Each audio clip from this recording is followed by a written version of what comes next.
दोस्तों, आज से जो हम सीरीज स्टार्ट करने वाले हैं वो बहुत ही ज्यादा जबरदस्त है। इस सीरीज में हमें मू चैन नाम के लड़के की कहानी दिखाई जाएगी जो कि काफी मेहनत करेगा ताकि वो बहुत ही ज्यादा पावरफुल कल्टीवेटर बन सके। और ये सफर उसके लिए इतना आसान नहीं होगा क्योंकि एक से बढ़कर एक खतरनाक कल्टीवेटर उसके रास्ते का कांटा है। लेकिन अगर मू चैन सारी परेशानियों का सामना करके अपने आप को उन सारे लोगों से ज्यादा पावरफुल बना लेता है तो आगे चलकर उसकी fight battle through the haven के शियाओयान और मार्शल यूनिवर्स के लिंगडोंग से होगी। और उन तीनों में जो जीतेगा वो असली ग्रेट रूलर कहलाएगा, हेवन और अर्थ का।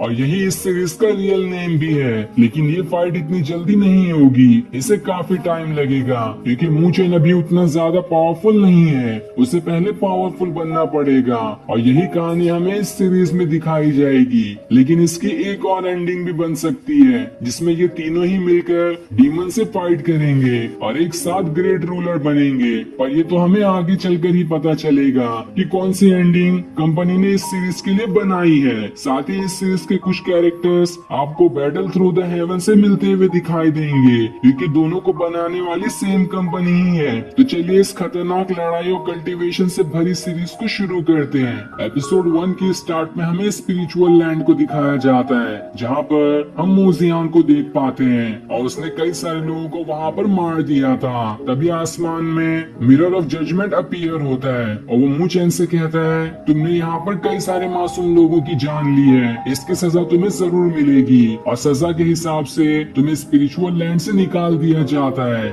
लेकिन तब वहाँ पर एक और इंसान की आवाज सुनाई देती है जो कि उस इंसान से कह रहे होते हैं, मू चैन ने ये जानबूझ के नहीं किया, इसके पीछे जरूर कोई वजह होगी, इसलिए मू चैन को कोई सजा ना दी जाए। और वो आवाज सुनकर ऐसा लग रहा था कि ये मू चैन के फादर हो।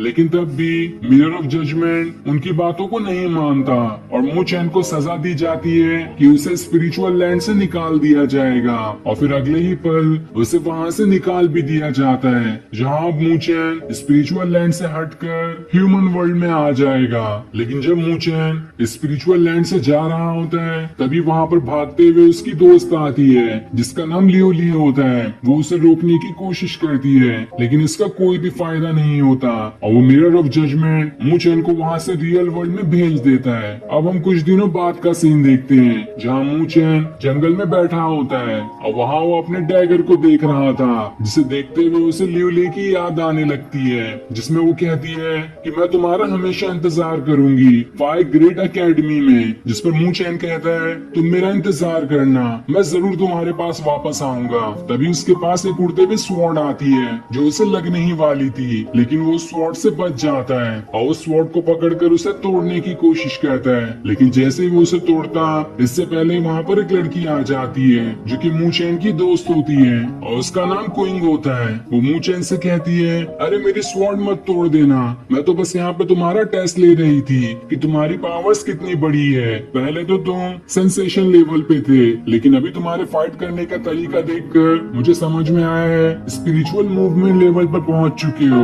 ये तो बहुत अच्छी बात है और यही टेस्ट करने के लिए मैंने तुम पर अटैक किया था। जिसमें मू चैन कहता है, अरे ये कैसा तरीका हुआ मुझ पर अटैक करने का, ये तो अच्छी बात नहीं है। तब क्वीन कहती है, अरे ये सारी चीजें छोड़ो, मुझे तुम्हें बहुत कुछ दिखाना है इसलिए मेरे साथ चलो। जिसके बाद वो उसे अपने साथ ले जाने लगती है। लेकिन जब वो दोनों आगे बढ़ रहे होते हैं तब वेस्ट अकेडमी के कुछ डिसाइपल मू चैन का मजाक उड़ाने लगते हैं कि ये तो वही इंसान है जिसे स्पिरिचुअल लैंड से लात मार कर निकाल दिया गया, देखो ये कितना बेकार है, अच्छा हुआ इसे निकाल दिया गया था। ये सुनकर क्वीन को गुस्सा आ जाता है और वो उनसे कहती है, तुम वेस्ट अकेडमी के लोग इतना बड़बड़ क्यों करते हो, चले जाओ यहाँ से वरना मुझसे बुरा कोई भी नहीं होगा। इसलिए सारे लोग वहाँ से डर के चले जाते हैं। तब क्वीन मू चैन को बताती है, हमारा सेक्ट ईस्ट में है और हमें ईस्ट अकेडमी कहा जाता है लेकिन इनका सेक्ट वेस्ट में है इसलिए इन्हें वेस्ट अकेडमी कहा जाता है और हम दोनों में काफी ज्यादा दुश्मनी है। लेकिन 10 दिनों बाद एक मार्शल आर्ट कंपटीशन होने वाला है और उसमें जो भी जीतेगा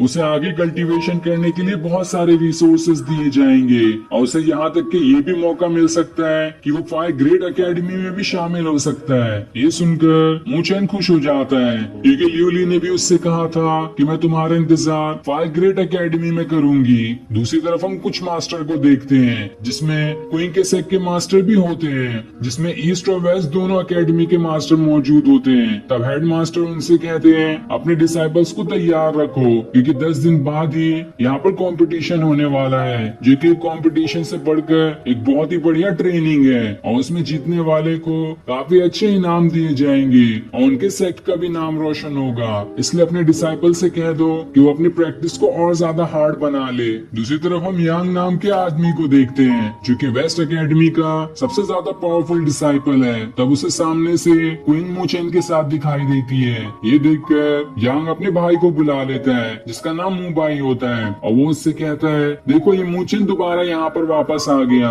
इसकी तो यही औकात थी कि इसे स्पिरिचुअल लैंड से धक्के मारकर बाहर निकाल दिया गया। अब अगली बार का मौका मुझे मिलेगा और मैं यहाँ से स्पिरिचुअल लैंड के अंदर जाऊंगा और वहाँ से मुझे कोई भी कभी बाहर नहीं निकाल पाएगा। तब उसका भाई कहता है जाओ पहले उस मार्शल आर्ट कंपटीशन को जीतो, उसके बाद ही मालूम पड़ेगा कि कौन आगे बढ़ सकता है और उस पर ही हमारी फैमिली की इज्जत भी डिपेंड करती है, इसलिए तुम्हें वो नहीं हारना है। तो क्या मैं तुम पे जिम्मेदारी दे सकता हूँ कि तुम इस कंपटीशन को संभाल लोगे? जिस पर यांग कहता है आपको टेंशन लेने की जरूरत नहीं है, मैं मूचेन को आसानी से संभाल लूंगा। दूसरी तरफ कुछ वेस्ट एकेडमी के डिसाइपल ईस्ट एकेडमी के डिसाइपल को मार रहे होते हैं क्योंकि वो लोग प्रैक्टिस ग्राउंड में प्रैक्टिस कर रहे थे पर वो लोग पहले आए थे और बाद में आने वाले वेस्ट एकेडमी के डिसाइपल पहले आए हुए ईस्ट एकेडमी के डिसाइपल को मारकर भगा रहे होते हैं ताकि वो लोग खुद यहाँ पर अपनी प्रैक्टिस कर सके। तब तांग नाम का एक डिसाइपल आता है जो कि ईस्ट एकेडमी से है और वो वेस्ट एकेडमी के लोगों को रोकते हुए कहता है आखिर तुम्हारी हिम्मत कैसे हुई डिसाइपल्स को परेशान करने की, इसकी सजा तुम्हें मिलकर रहेगी। जिसके बाद वो वेस्ट एकेडमी के लीडर से लड़ना शुरू कर देता है और देखते ही देखते दोनों में काफी जबरदस्त फाइट शुरू हो जाती है, लेकिन तांग आसानी से हार जाता है क्योंकि वो उससे कम लेवल पर था। तब तांग उससे कहता है अगर यहाँ पर मूचेन होता तो तुम्हें सबक सिखाता। जिस पर वो कहता है आखिर तुम्हारी हिम्मत कैसे भी मूचेन का यहाँ पर नाम लेने की, अभी मजा चखाता हूँ तुम्हें। जिसके बाद वो एक खतरनाक अटैक उस पर करने वाला होता है लेकिन सही टाइम पर मूचेन वहाँ आकर उसे रोक लेता है। तब ये देखकर वो मूचेन से कहता है तुम्हारे अंदर तो बहुत हिम्मत है जो यहाँ पर आ गए, लेकिन अब तुम पहले जैसे पावरफुल नहीं रहे, इसी वजह से तो तुम्हें स्पिरिचुअल लैंड से भी निकाल दिया गया। अब तो मैं अकेले ही तुम्हें सबक सिखा सकता हूँ। जिसके बाद वो सारे डिसाइपल मिलकर मूचेन पे अटैक करना शुरू कर देते हैं, लेकिन मूचेन अपनी कमजोरी की वजह से थोड़ी स्पिरिचुअल लैंड से बाहर आया होता है। उसके पास तो अब भी उतनी पावर्स होती है जिस वजह से वो चुटकियों में उन सभी को हरा देता है और तब उनके लीडर से कहता है सारे डिसाइपल से माफी मांगो वरना मैं तुम्हें यहाँ से जाने नहीं दूंगा। जो सुनकर उसको गुस्सा आ जाता है और वो दोबारा से मूचेन पे अटैक करना शुरू कर देता है, लेकिन मूचेन इस बार भी उसे बहुत मारता है। लेकिन अब वहाँ पर यांग आ जाता है जो मूचेन से कहता है तुमने मेरे साथियों पे हाथ उठाने की हिम्मत कैसे की, तुम्हें इसका जवाब देना होगा। जिस पर मूचेन कहता है जवाब चाहिए तो अपने डिसाइपल से ही पूछ लो कि आखिर उन्होंने क्या किया था। तब ये सुनकर यांग कहता है बहुत तुम्हारी जबान चलती है, अभी बताता हूँ तुम्हें। पिछली बार तो मेरी जगह तुम स्पिरिचुअल लैंड में चले गए थे, लेकिन इस बार वो गलती मैं दोबारा नहीं करूंगा। जिसके बाद वो अपनी पावर्स को एक्टिवेट कर लेता है और फिर देखते ही देखते दोनों फाइट के लिए तैयार हो जाते हैं। लेकिन वो दोनों फाइट करते इससे पहले ही वहाँ पर ईस्ट एकेडमी के मास्टर आ जाते हैं जो दोनों को रोक लेते हैं और उनसे कहते हैं अगर फाइट ही करना है तो 10 दिन बाद अरीना में कर लेना, यहाँ पर फाइट करोगे तो इसकी तुम्हें पनिशमेंट मिलेगी। इसलिए वो दोनों अपने ऑरा को रोक लेते हैं और फिर गुस्से में यांग धमकाते हुए मूचेन को वहाँ से चला जाता है कि देख लेना मैं अरीना में तुम्हें सबक सिखाऊंगा। तब क्वीन वहाँ पर आके मूचेन से कहती है आखिर तुमने उन्हें जाने कैसे दिया। जिस पर मूचेन कहता है जाने दो उसे, अभी नहीं तो बाद में, लेकिन उसे तो मैं सबक सिखा कर ही रहूंगा। और उसके इतना कहते ही ये एपिसोड यहीं पर एंड हो जाता है। Thanks for watching.